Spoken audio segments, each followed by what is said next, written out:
கஞ்சா கருப்பு அவர்களோட இன்னும் ஒருத்தர் ரொம்ப முதல் திரைப்படத்துல இருந்து இன்னைக்கு வரைக்குமே அவர் கூட வந்து நண்பரா இருந்து ஒவ்வொரு விஷயத்திலையும் அவருக்கு அறிவுரை கொடுத்துட்டு இருக்கக்கூடிய அண்ணனா, எல்லாத்துக்குமே அண்ணனா, பெப்சி தலைவரா இன்னைக்கு வந்து எங்களை எல்லாத்தையும் வழி நடத்திட்டு இருக்க அமீர் சார், இயக்குனர்.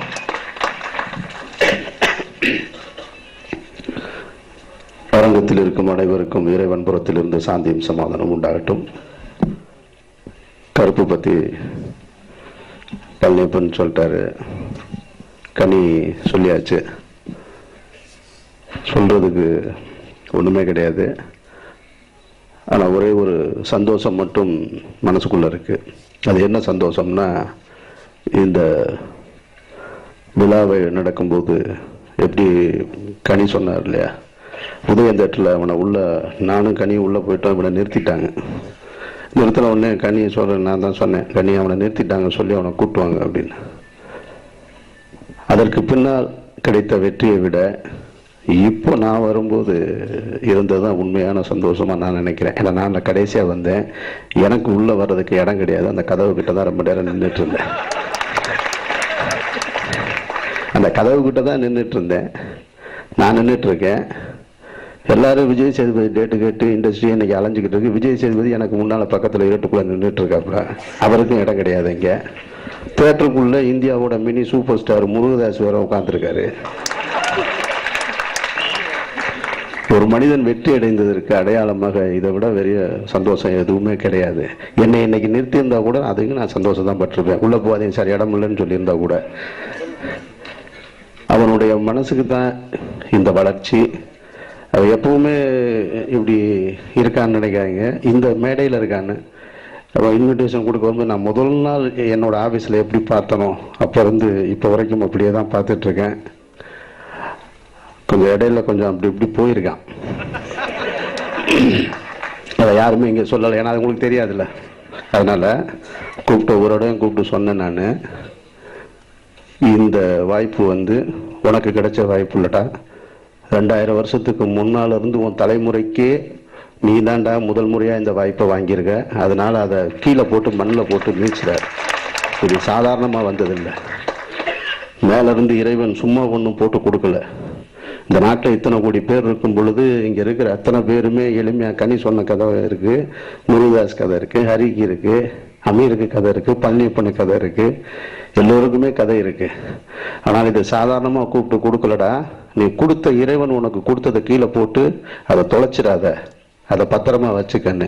அதுக்கப்புறம் சரியாகி அதை பத்திரமா வச்சிட்ருக்கான். அதுதான் இன்றைக்கு தயாரிப்பாளராக உருவெடுத்து இருக்கிறான்னு நினைக்கிறேன்.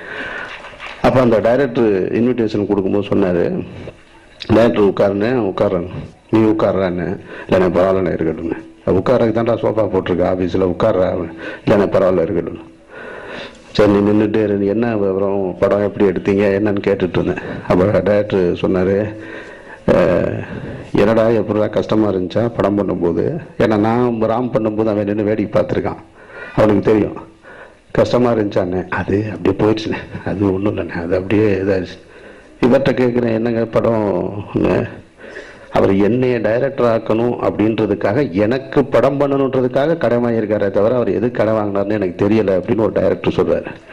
இதை விட ஒரு டைரக்டர் வந்து அதுவும் தனிமையில் எனக்காக படம் பண்ணார், அவர் ப்ரொடியூசர் ஆகணுன்றதுக்காக படம் பண்ணல அப்படின்னு சொன்னதை விட ஒரு நல்ல மனசு வேற யாருக்கும் இருக்காதுன்னு நினைக்கிறேன் நான்.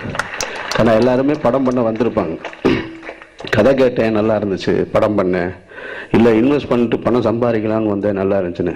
உனக்காக ஒரு படம் பண்ணுறேன் அது பரவாயில்லையா அப்படின்னு சொல்லக்கூடிய அந்த மனசு இருக்கு இல்லையா, அதுதான் அவன் அடைந்திருக்கிற அந்த உயரம். அவன் சினிமாவில் அடைந்ததை விட இந்த அரங்கத்தில் இன்றைக்கு அவன் அடைந்திருக்கிற உயரம் இறைவன் அவனுக்கு கொடுத்தது. அதை இன்னும் ரொம்ப பத்திரமா வச்சுக்கணும். அந்த டைரக்டருக்கும் சரி, இந்த படம் நிச்சயமாக இந்த படத்தில் நடித்த அனைத்து கலைஞர்களுக்கும் என்னுடைய வாழ்த்துக்கள். பிளாக் பாண்டி திருமணத்துக்கு நேற்று போகல, இங்கே என்னுடைய மனம் நிறைந்த வாழ்த்துக்களை இறைவன் மூலமாக அவங்களுக்கு தெரிவிச்சுக்கிறேன். ஆனால் எல்லாருமே என்னை ஆசீர்வாதம் பண்ணுங்க. எனக்கு வர முடியாதவங்க இங்கே இருக்கீங்க, நாங்கள் 2 பேரும் எல்லார் காலையும் விழுந்து கொடுப்போம், மொத்தமாக சபையில் விழுந்து கும்பிட்றோம். ஆசீர்வாதம் பண்ணுங்க.